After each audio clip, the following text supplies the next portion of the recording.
for this Okay. for this 10-minute period you're in charge. Sure. Let me be very clear. Only for this like 10 or 15 minutes is she in charge. He did say I was in charge. So I'm going to welcome everyone to our weekly live stream, the Unauthorized Caucus. My name is Joanna Spilger, and this is Ryan Height, and we're coming to you from our Clayton office in St. Louis, Missouri. Thank you so much for joining us. If you are joining us on Facebook, go ahead and like this video, and you can share it with your friends. If you're joining us on YouTube, go ahead and like it. If you haven't, subscribed to our channel so you don't miss any of our videos in the future, because we don't just do these videos. We post videos all the time, debates that Phyllis Schlafly was in years ago, or other event videos. So definitely subscribe to our channel so you don't miss any of those. And then share these videos with your friends too. You can do that on YouTube as well. Absolutely. It's helpful. It's good to get this information out. And in fact, we'll kind of put a little bow on this at the end, but I'll go ahead and remind everyone we've got a big event coming up here in St. Louis. Eagle Council 51 will be next month on September 17th, Saturday, September 17th, Constitution Day. So we have a great program that is coming together. We've got several speakers that are about to be announced and a few that have been already for such a short little program. It seems, compared to some other multi-day conferences, we're going to pack a punch in the time that we're together. And it's extremely reasonable too. A full registration for the whole day plus your 2 meals included in there, $70. That's it. I don't think you're going to find a better value and a better addition to your political armament, arming yourself with knowledge and action, then you'll find at Eagle Council 51. So we'll kind of circle back to that here at the end, but eaglecouncil.com or phyllisschlafly.com, you'll find the information there. Go and register today. It'll be worth your time and money, I guarantee you. We also have student pricing. So if you're a college student, a high schooler, or if you have high schoolers or elementary or middle school age children, we also have a student price for them as well, and that's $35, and that will get them in for the entire day. That also includes meals, because we do know that a lot of young people are getting really involved in politics and would like to have this information given to them as well. And maybe you can't make it for the whole day. We also have price breakdowns for that. But not only will we have great speakers, like Ryan said, we'll also have opportunities to network. So this is a really great networking event too. Yeah. Well, let's dive into it. We've had a few interesting things happen this week. We've had a couple of elections, both of which we would like to talk about for a couple of different reasons. First of all, the celebratory cause has been across all of the conservative spectrum, it seems. Liz Cheney is gone. Well, she will be gone in January. She was defeated, and it wasn't just defeated. That was a trouncing, a clobbering, a political nightmare for an incumbent to lose. What was it? It was at 60-something. I think it was like 67% to 28.9. But it was 37.4% is the last number I saw she was losing by, which the polls were saying it was going to be closer to 30. It ended up being nearly 40. That's bad. I mean, that if ever a mandate was handed down in an election, that's one that we want you gone. So that has definitely been, I think, one of the defining final moments. Of course, Adam Kinzinger didn't give us the opportunity to kick him out of office. He resigned. So that was unfortunate. But that list of Republicans who, and, this isn't even really about, let me be clear. I've seen a lot of people out there, some of the Trump channels talking about the list of Republicans who voted for the impeaching Donald Trump, which the second time around, I mean, both times were inexcusable. The second time was just absolutely insane because it got rocketed through so fast. There was no investigation. They just voted on an impeachment in a whim, even more belittling than their first time around. But I've seen that list of, the Republicans that voted for impeachment, as they're getting crossed off the list, as they're getting resigned, or as they are resigning or getting kicked out of office in the election. And obviously we're down to a very few. But I mean, this is Liz Cheney and Adam Kinzinger, but in this case in Wyoming, Liz Cheney. This was kind of the last dying gasp of the old guard, the establishment Republicans, the Bush-Cheney globalist dynasty that drove conservative politics for a long time. But thanks to the era of Trump, the nationalist, populist, kind of bringing back the America First thing, avoiding foreign entanglements, that whole section of the Republican Party really kind of got revealed for what it is. And she's pretty much the last of a dynasty that's now gone, which this is a big thing to celebrate. This is a huge turn for conservatives and for the Republican Party. And we knew she was going to lose. Oh, yeah. But we didn't know by how much. So clearly the people are getting out there, making their voices heard, which is very exciting. Yeah. Because that's what we do with elections. That's why we encourage you, get out and vote. get educated on the topics, those who you're voting for, and make sure you get out and vote. Oh yeah, and then national money was pouring in to defend her, and it didn't do any good. And obviously, this is a rather extreme case, but it matters. I mean, your vote, your action, your getting out and getting people in your sphere of influence to understand what's going on, it matters. And in Wyoming, this was great news. I think we all knew it was coming, but it's still something to celebrate. And it's a good turn in the Republican Party, like we just said. Another one that's a little bit of a bad turn was an election happening a little further north, up yonder. Alaska. So they are doing ranked choice voting with their elections now. First time. That was instituted, was it 2020 when they voted it in? Yeah, 2020 they voted it in. So it's the first year that they've done it. I know that they've tried to implement ranked choice voting in other states, even here in Missouri, and we voted that down. So we actually have a one-pager we're going to share with you about ranked choice voting so you can understand what all that means. Ryan is just going to give us a brief summary just so then you can understand it now. But we're going to share that in our live stream link, so stay tuned for that. But I actually have talked to people in Alaska, and they were not looking forward to this election. The one person I talked to because of it changing over. So yeah, absolutely. And we've fought this for a long time. I see she's got it up on the screen. I just posted it here in the comments. But ranked choice voting, I mean, it's the same kind of philosophical reason that Phyllis Schlafly and her organizations always opposed early voting, ranked choice voting. There is something extremely important, and I would almost even say sacred, about election day. All of us go and do this one thing at the same time with the same amount of information. So it first of all removes a lot of possibility for funny business to go on. It removes so much opportunity for people to vote in an uninformed manner. There's a lot of things that disappear from the system, problems that disappear when you are able to have everyone show up at the same time with the same information and make their informed decision. So with ranked choice voting, I know a lot of people call it an instant runoff system.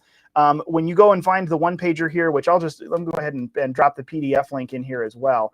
What you're looking at essentially is you don't choose one candidate, you rank the candidates, you pick your top 10 or whatever it is, depending on how the law works in that state that's enacting it. And essentially, if no one candidate gets 50%, or again, it could vary by law, then all of a sudden it just goes into a system of automatic runoffs. So if I picked my first, second, third, fourth favorite, fifth favorite, all the way down to 10th favorite candidate, the computer algorithm is then going to go through and decide who wins based on different rounds of voting. It gets real convoluted really quickly. But what it does is it's stripping away that really important one person, one vote mentality. It's the antithesis, I would say, of traditional runoff elections like we see in Georgia and Oklahoma. If out of a primary field, no one candidate reaches 50%, then we automatically go to a runoff 30 days later, and everyone who's voted in the primary gets to come back and vote amongst just the top two vote getters. So at a certain point, the system demands that at least 50%, a majority, give their stamp of approval to someone, and you get an opportunity to say, okay, if you were in these, numbers 3 and down, you get to come back and decide again, but just with these two. You get to make an informed vote. You, one person, one individual, gets to cast your one vote. It is the antithesis of that, letting a computer program just essentially do this.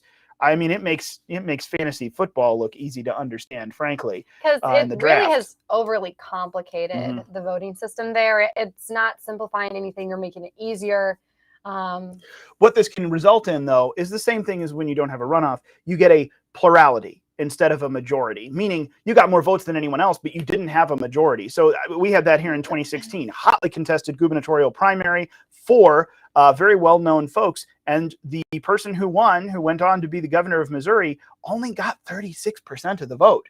Barely over a third of the people who showed up to vote on primary day actually chose that candidate. So that's the key is, well, you didn't get a majority. So if we were to take you and the next person, and only two instead of all four, what would have happened? With those other two sections of voters, what would they have come back and done? It could have been a whole different thing because they were all against him. It's a very interesting thing to consider. So that's what happens is you will end up with, and I think one of our examples here, we see a lot of this in multi-party places like Europe and Australia. And here in Australia's 2010 House of Representatives elections, the Labour Party won the House with only 38% of first place votes. even though the Liberal National Coalition received 43% of first place votes. It's not even that the system is going to pick the first place all the way through. The algorithm is going to come up with some funky stuff. It's just, it is a guaranteed way to make sure that someone behind the scenes, someone controlling and putting their fingers into all of these different parts of government, is going to have their way to twist and manipulate and turn and maneuver. It's bad news. It just leaves the door open, just ripe for corruption when this kind of system is put into place. So going back to the establishment, or what we were saying about, Liz Cheney losing her election, we wanted to highlight a book.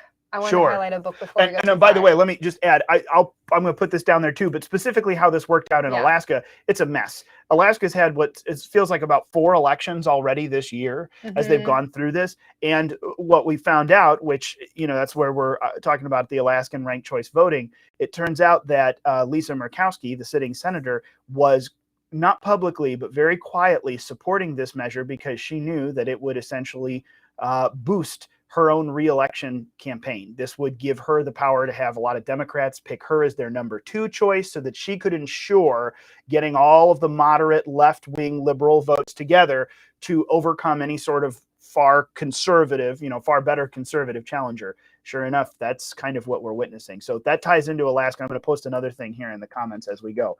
But this was all talked about in a lovely book you should buy. Yes, you should go onto our website. We're actually going to share a link to this as well. It's called A Choice, Not an Echo.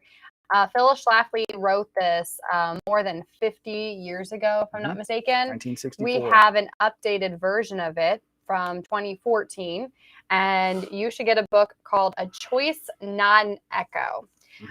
It's talking about the Kingmakers and just revealing like how the GOP works, the Kingmakers, it says here.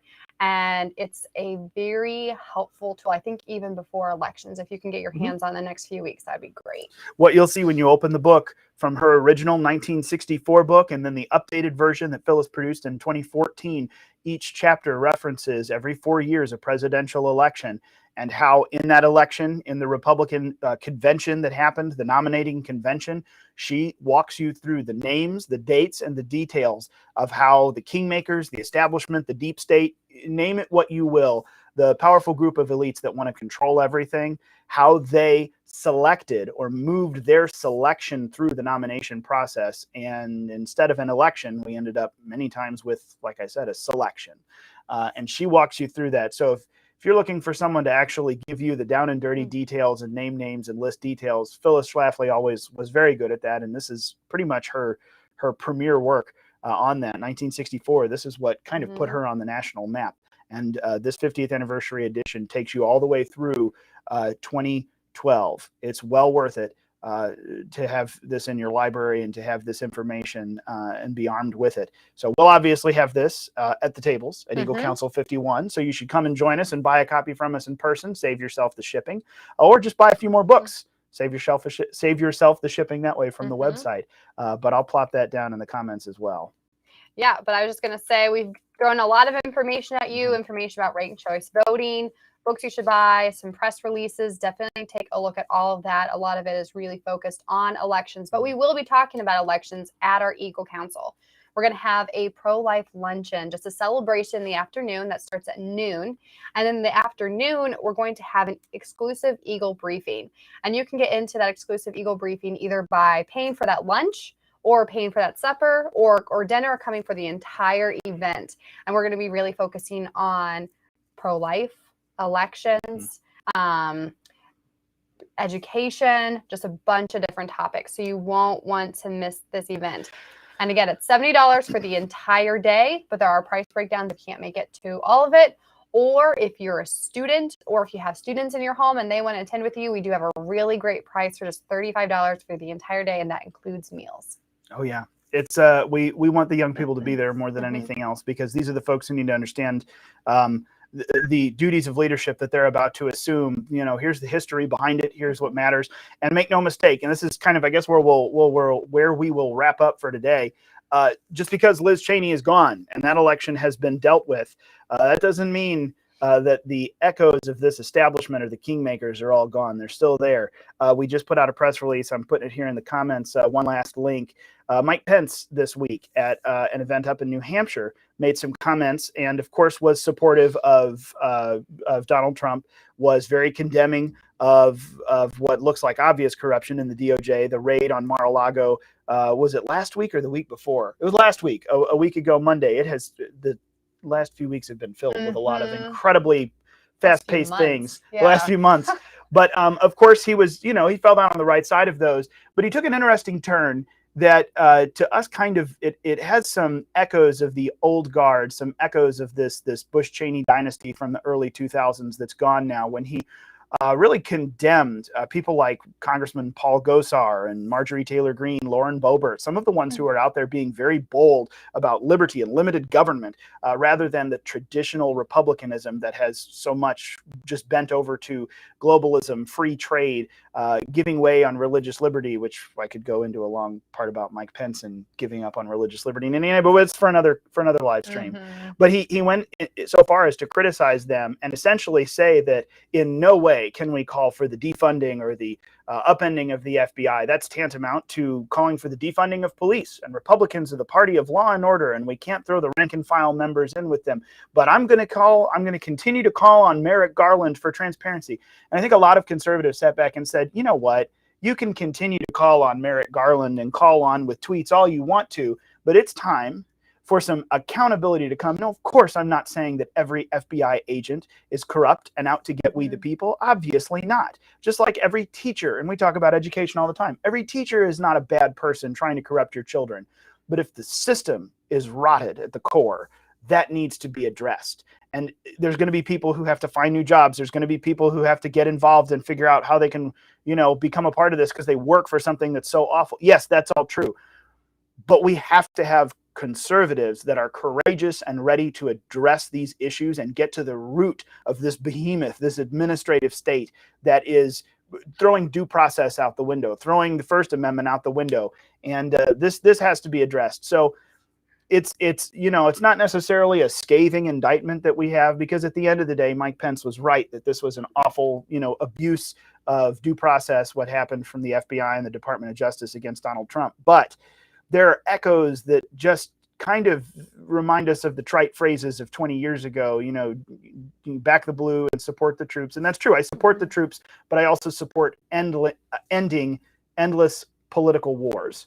These two things can be simultaneously true. And we need bold conservatives who are willing to talk about that and move forward on the principles, not just kind of hiding behind the campaigns and election phrases we've heard. So just because Liz Cheney is gone doesn't mean that there's not other Republicans or conservatives out there who are still echoing some of these things. And those folks need to be called out. They need to be admonished. And we also need to support the ones who are being courageous and brave and fighting these battles that need to be fought. Tom Massey is another one come to mind. He is very unpopular. People put words in his mouth all the time. But, man, he'll stand up on principle and he'll tell you why. If he's given the chance, it sounds reasonable 10 out of 10 times.